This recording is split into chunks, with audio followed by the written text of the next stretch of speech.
But we start tonight with the question, did Cleveland's mayor unfairly target a bar in the Flats after a shooting happened nearby? For weeks, we followed through trying to speak with the mayor, Mayor Bibb, about shutting that bar down, but he's refused to speak with us. Now, only News 5 investigator Sarah Buttison has uncovered what the mayor was saying to his closest advisors right after that shooting. Rob and Katie, we wanted to know how Play Bar and Grill was shut down and boarded up so quickly.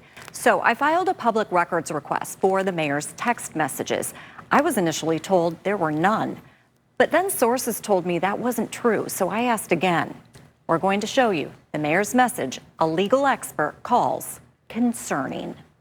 This surveillance video from Play Bar and Grill shows what happened after the shooting on the east bank of the Flats following the Cleveland Browns home opener. Customers duck and run. Within minutes, these text messages we obtained show Cleveland's mayor, Justin Bibb, texted 3 senior staff members.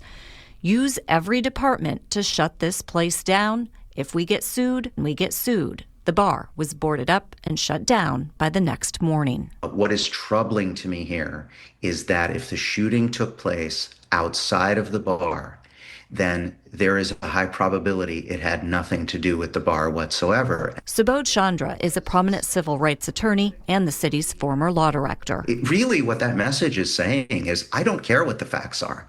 Let's look like we're doing something. 3 weeks later, city officials have yet to connect the shooting to the bar. They say it's part of the ongoing investigation.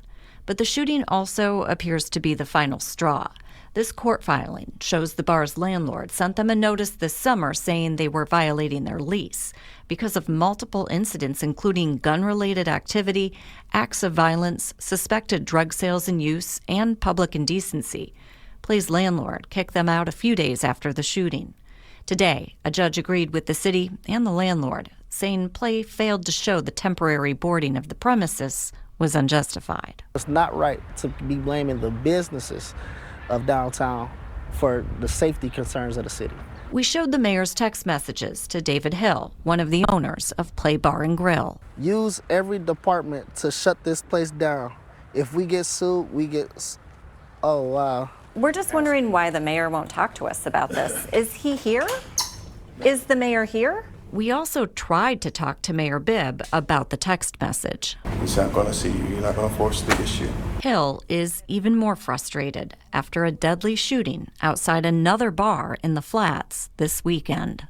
We've been closed for the past 3 weeks, going on 4 weeks, and the exact same thing happened down the street in the exact same area. Who can they blame now? When I asked Hill today if he and the other owners plan to sue the city, he said, we have to. Katie, Rob? Sarah Buttison live in the studio for us tonight, 3 weeks and counting. Sarah, thank you so much for that.